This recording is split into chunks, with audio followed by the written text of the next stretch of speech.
हम उन लोगों से कहना चाहेंगे कि अगर आपको इलेक्शन लड़ने में दम है तो मुद्दे की बात कीजिए, उससे आके इलेक्शन लड़िए। ये तो बुज़दिली है कि आप मजहब का सहारा लेकर के जंग लड़ते हैं। ऐसे बुज़दिली क्या है आपके अंदर कि आप मजहब की आड़ में आके जंग लड़ते हैं? अगर ताकत आपके पास है और कुछ काम आपने किया है, कारनामे आपके पास हैं, तो आप ये लेकर के आइए कि मैंने ये काम किया है, मुझको वोट दो। चूँकि हम सब इस मुल्क के नागरिक हैं, हमारा भी कोई हक है। आइन ने हमें सुकून से, इज़्ज़त से, वक़ार से जीने का हक दिया है। अगर कोई कहीं से हमारा ये हक छीनना चाहे, जज्बात से खेलना चाहे, तो हमारे लिए कानून एक ऐसा सामान है जो हमें सहारा देता है।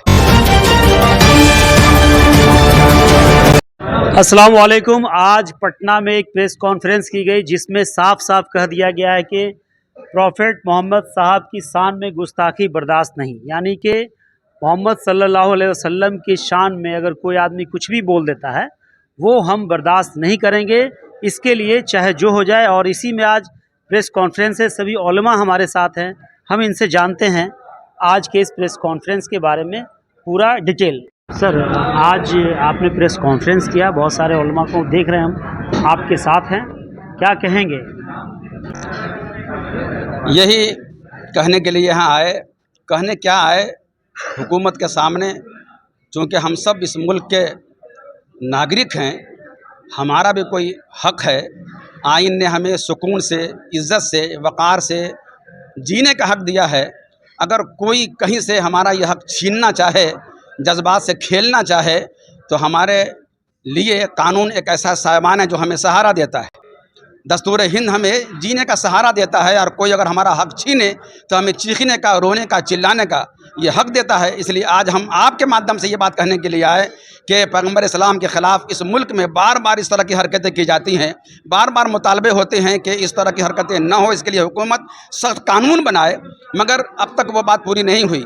आज भी हम ऑल इंडिया इंसाफ कॉन्फ्रेंस के इस प्रेस कॉन्फ्रेंस के ज़रिए यही कहने के लिए आए कि अभी यति नरसिम्हानंद ने जो कुछ भी किया है, उनके अलावा और जिन लोगों ने किया है, उससे दिल को तकलीफ़ पहुंची है। जब आइन में ये लिखा हुआ है, दस्तूर में, कि ऐसा कोई नहीं कर सकता है, सबको मुसावियाना जीने का हक है और कोई भेदभाव यहाँ नहीं होगा, तो फिर एक मज़हब के मानने वालों के साथ उसके पैगंबर के ख़िलाफ़ इस तरह की बातें करना, ये साफ बता रहा है कि यहाँ भेदभाव है। तो जो भेदभाव करने वाले हैं, हुकूमत से मेरी गुजारिश है, बल्कि मेरा मुतालबा है कि उनके ख़िलाफ़ एक्शन लें। इसलिए हम यहाँ आए। नीतीश कुमार तो मुसलमानों की बात करते हैं, उसके बाद भी मुसलमान क्या महफूज नहीं है उनके इस शासन में?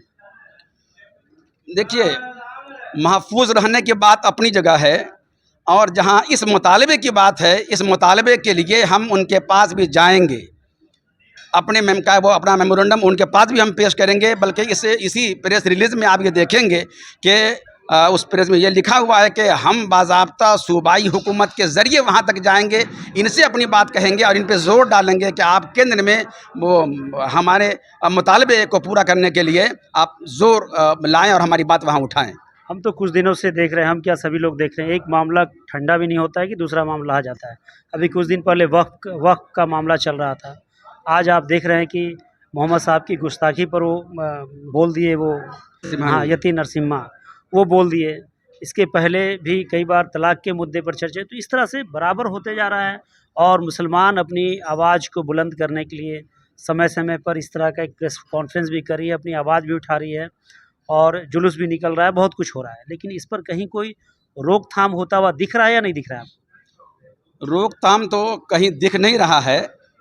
रोना इसी बात का है कि इस तरह के सानहात बार बार ऐसे खड़े किए जाते हैं। और ये सही कहा आपने कि अभी एक ज़ख्म मुंदमिल होता नहीं है कि दूसरा ज़ख्म हमें लगाया जाता है, ताकि मुसलसल हम रोते रहें। और ये अक्सर उस मौके से होता है जब यहाँ कोई इलेक्शन होता है।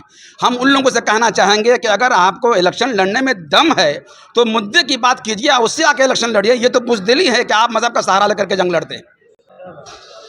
क्यों ऐसे बुज़दिली क्या है आपके अंदर कि आप मज़हब की आड़ में आके जंग लड़ते हैं? अगर ताकत आपके पास है और कुछ काम आपने किया है, कारनामे आपके पास हैं, तो आप ये लेकर के आइए कि मैंने ये काम किया है, मुझको वोट दो। मौजूदा हुकूमत की ये पॉलिसी रही होगी कि मुद्दे की बात ना करें, बल्कि हिंदू मुसलमान करें और दूसरे बातों को करें। विकास की बात नहीं करें, रोज़गार की बात नहीं करें, महंगाई की बात नहीं करें, हिंदू मुसलमान करें और हम चुनाव जीत रहे हैं। देखिए, आप कल का भी आपने रिजल्ट देखा, वो हरियाणा में जीत गए। तो ऐसे ही लोगों के हवाले से तो हम ये कहने के लिए आए यहाँ कि आप अगर इस तरह की हरकतें कर रहे हैं कि जिससे मुसलमान और हिंदू की फ़िज़ा यहाँ बन जाए, इसका मतलब ये है कि आप देश के हित में बात नहीं कर रहे हैं, आप देश के अमन और राष्ट्र के ख़िलाफ़ आप खुद जा रहे हैं। तो जो खुद ही गुमगश्त राह हो वो क्या किसी को रहनुमाई उसकी कर सकता है। हमको फारसी में कहा गया खेशतन गुमस्त करा रहबरी कुनत, जो खुद ही भेदभाव करता हो वो इस मुल्क में अमन की फ़ज़ा कैसे काम कर सकता है। आपका कहने का मतलब है कि आइन जो आपको हमें जो जीने का हक दिया है इस देश में, उसको छेड़छाड़ किया जा रहा है और वो जानबूझकर ऐसा कर रहे हैं ताकि अमन बिगड़े और हम चुनाव में। हम आपसे पूछते हैं क्या आपको ऐसा नहीं लग रहा है? नहीं, हम तो ये नहीं, हम तो कह नहीं रहे हैं, इसलिए कि आप तो तीसरी आंख हमारी हैं। हम जो देख रहे हैं वो देख रहे हैं, आप तो उससे कहीं आगे देखते होंगे।